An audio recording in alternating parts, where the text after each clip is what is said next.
നമസ്കാരം. Raf talk ഫുട്ബോളിലേക്ക് അവർക്കും സ്വാഗതം. പോർച്ചുഗൽ കൊളംബിയയോട് സമനിലയിൽ പിരിഞ്ഞ കളിയിൽ ശരിക്കും കൊളംബിയ പോർച്ചുഗലിനെ വിറപ്പിച്ചു. കളിയിൽ ഡൊമിനേറ്റ് ചെയ്തത് കൊളംബിയയാണെന്ന കാര്യത്തിൽ തർക്കമില്ല. ഇത് പോർച്ചുഗീസ് മാധ്യമം എബോലയുടെ നിരീക്ഷണം. അവർ പറയുന്നത് Diego Costa defended everything with his hands and feet എന്നാണ്.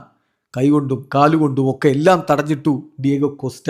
അതുകൊണ്ട് രക്ഷപ്പെട്ടു. A superlative performance from the Portuguese goal keeper with punches, kicks, ബോഡിയൊക്കെ വെച്ചുകൊണ്ടുള്ള തടയലുകളെല്ലാം കൂടി ചേർന്നുകൊണ്ട് അവൻ ടീമിനെ രക്ഷപ്പെടുത്തി എന്നാണ്. അതുപോലെ തന്നെ ക്രിസ്ത്യാനോ റൊണാൾഡോക്ക് കൊടുത്തിരിക്കുന്ന റേറ്റിംഗ് 4 10ൽ 4. വളരെ പരിതാപകരമായ റേറ്റിംഗ്. നമ്മൾ വിശദമായിട്ട് നോക്കിയാണ് എന്തൊക്കെ റേറ്റിംഗ് ആണ് കൊടുക്കുന്നത് എന്നുള്ളത്. ഡിയേഗോ കോസ്റ്റയ്ക്ക് 8 റേറ്റിംഗ് കൊടുക്കുന്നു. കൃത്യമായിട്ട് അദ്ദേഹത്തിൻ്റെ സേവുകളൊക്കെ എണ്ണി പറയുന്നുണ്ട്. 15ാമത്തെ മിനിറ്റിൽ കൊർഡോബയുടെ ഷോട്ട് തടഞ്ഞത് മുതൽ അങ്ങോട്ട് ജോൺ എരിയാസും അതുപോലെ തന്നെ മറ്റ് താരങ്ങളൊക്കെ ഉണ്ടാക്കിയിട്ടുള്ള ത്രെട്ടുകൾ അദ്ദേഹം തടഞ്ഞിട്ടു. സോ ഡിയേഗോ കോസ്റ്റയാണ് തോൽക്കാതെ രക്ഷപ്പെടുത്തിയത്. 10ൽ 8 മാർക്ക്. ജാവോ കൺസേലോക്ക് കൊടുക്കുന്ന റേറ്റിംഗ് എന്ന് പറഞ്ഞാൽ 10ൽ 5. റൂബൻ ഡയസ് അദ്ദേഹം നല്ല രൂപത്തിൽ തന്നെ പെർഫോം ചെയ്തു. അദ്ദേഹത്തിൻ്റെ പ്രകടനത്തിന് കൊടുത്തിരിക്കുന്ന റേറ്റിംഗ് 10ൽ 7. അതോടൊപ്പം തന്നെ എടുത്തു പറയേണ്ട ഡിഫെൻസീവ് പ്രകടനം നടത്തി റെനാറ്റോ വെയ്ഗയാണെന്ന് എടുത്തു പറയുന്നു. ഒരുപാട് വർക്ക് അദ്ദേഹത്തിന് ചെയ്യാനുണ്ടായിരുന്നു. ജോണിനെതിരെയും കൊർഡോബക്കെതിരെയും ഒക്കെ അദ്ദേഹം നല്ല രൂപത്തിൽ കാര്യങ്ങൾ ചെയ്തു. അങ്ങനെ ടീമിനെ രക്ഷപ്പെടുത്തിയെടുത്തതിൽ പ്രധാനപ്പെട്ട റോള് റെനാറ്റോ വെയ്ഗ വഹിച്ചിട്ടുണ്ട്. വെയ്ഗയ്ക്ക് 10ൽ 8 കൊടുത്തിരിക്കുന്നത്. ന്യൂനോ മെൻഡസിന് 10ൽ 6 റേറ്റിംഗ് ആണ് കൊടുക്കുന്നത്. വിറ്റീഞ്ഞയെ പിന്നീട് സബ് ചെയ്യുന്ന കാഴ്ച നമ്മൾ കണ്ടു. വിറ്റീഞ്ഞ പക്ഷേ അദ്ദേഹം കൊടുത്ത പാസുകൾ കൃത്യമായിട്ട് ലക്ഷ്യത്തിലേക്ക് എത്തിച്ചു. അദ്ദേഹത്തിന് 10ൽ 5 റേറ്റിംഗ് ആണ് ഇപ്പോൾ കൊടുത്തിരിക്കുന്നത്.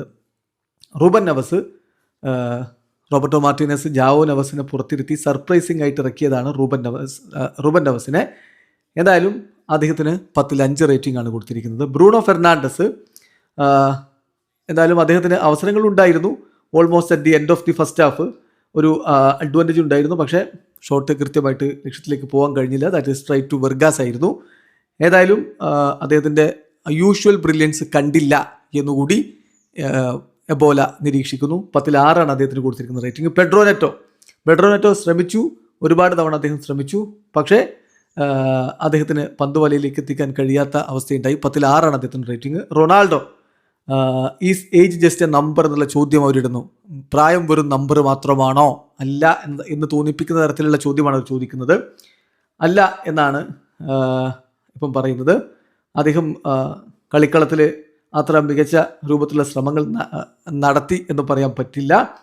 അദ്ദേഹം ലോങ് ഡിസ്റ്റൻസിൽ നിന്ന് ഒരു ഡയറക്റ്റ് ഫ്രീ കിക്ക് അടിച്ചുകൊണ്ട് 24ാമത്തെ മിനിറ്റിൽ ഒരു ശ്രമം നടത്തി.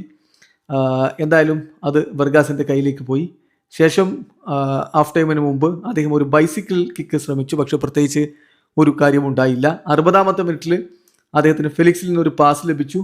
പക്ഷേ വെർഗാസുമായിട്ട് 1-on-1 സിറ്റുവേഷൻ ഉണ്ടായി. എന്നാൽ ഷോട്ട് വൈഡായി പോയി. മാത്രമല്ല അദ്ദേഹം ഓഫ് സൈഡുമായിരുന്നു എന്ന കാര്യം കൂടി പറഞ്ഞു. 10ൽ 4 ക്രിസ്ത്യാനോ കൊടുത്തിരിക്കുന്ന റേറ്റിംഗ്. ജാവോ ഫെലിക്സിൻ്റെ കാര്യത്തിൽ അദ്ദേഹത്തെ സംബന്ധിച്ചിടത്തോളം അത്ര വലിയ ഒരു പെർഫോമൻസ് വന്നു എന്ന് പറയാനില്ല. 10ൽ 6 അദ്ദേഹത്തിന് കൊടുത്തിരിക്കുന്നത്. പിന്നെ ജാവോ നെവസ് ഹാഫ് ടൈമിൽ അദ്ദേഹം റൂബൻ നെവസിന് പകരം ഹാഫ് ടൈമിന് ശേഷം വന്നു. അദ്ദേഹത്തെ സംബന്ധിച്ചിടത്തോളം അത്ര മികച്ച രൂപത്തിലുള്ള പെർഫോമൻസ് മറ്റ് 2 കളികളിൽ നടത്തിയ പോലെ നടത്താൻ പറ്റിയിട്ടില്ല. 10ൽ 5 അദ്ദേഹത്തിന് കൊടുത്തിരിക്കുന്ന റേറ്റിംഗ്. ഡിയേഗോ ഡാലോട്ട്, അദ്ദേഹവും സബ്സ്റ്റിറ്റ്യൂട്ട് റോളിലാണ് വന്നിട്ടുള്ളത്. അദ്ദേഹത്തിന് കൊടുത്തിരിക്കുന്ന റേറ്റിംഗ് 10ൽ 6. സാമു കോസ്റ്റ എന്ന് പറഞ്ഞാൽ 10-20 മിനിറ്റാണ് അദ്ദേഹം കളിക്കളത്തിൽ ഉണ്ടായിരുന്നത്. 10ൽ 4 മാർക്കാണ് അദ്ദേഹത്തിന് കൊടുക്കുന്നത്. റാഫേലിയാവോ, അദ്ദേഹം ഒരു ബ്രേക്ക് ത്രൂവിന് വേണ്ടി കൊളംബിയ ഡിഫൻസിന് മേൽ ശ്രമങ്ങൾ നടത്തി. പക്ഷേ വേണ്ട വിധത്തിലുള്ള ഒരു റിസൾട്ട് ഉണ്ടാക്കാൻ പറ്റിയില്ല. 10ൽ 5 അദ്ദേഹത്തിന് കൊടുത്തിരിക്കുന്ന റേറ്റിംഗ്. മാത്യസ് ന്യൂനസ് വന്നു, പക്ഷേ അദ്ദേഹത്തിന് ആവശ്യത്തിലുള്ള സമയം ഉണ്ടായിരുന്നില്ല. അതുകൊണ്ട് റേറ്റിംഗ് കൊടുക്കുന്നില്ല എന്നാണ് എബോല പറയുന്നത്. ഏതായാലും ക്രിസ്ത്യാനോക്ക് 10ൽ 4 റേറ്റിംഗ്. പോർച്ചുഗൽ മുന്നോട്ട് പോയിട്ടുണ്ട്. അടുത്ത കളി ക്രൊയേഷ്യക്കെതിരെയാണ്. എന്ത് പ്രകടനം നടത്തും കാത്തിരുന്ന് കാണാം. വീഡിയോ അവസാനിക്കുന്നു. ഫുട്ബോൾ ലോകത്തെ കൂടുതൽ വിശേഷങ്ങളുമായി റാഫ് ടോക്സ് എത്താം.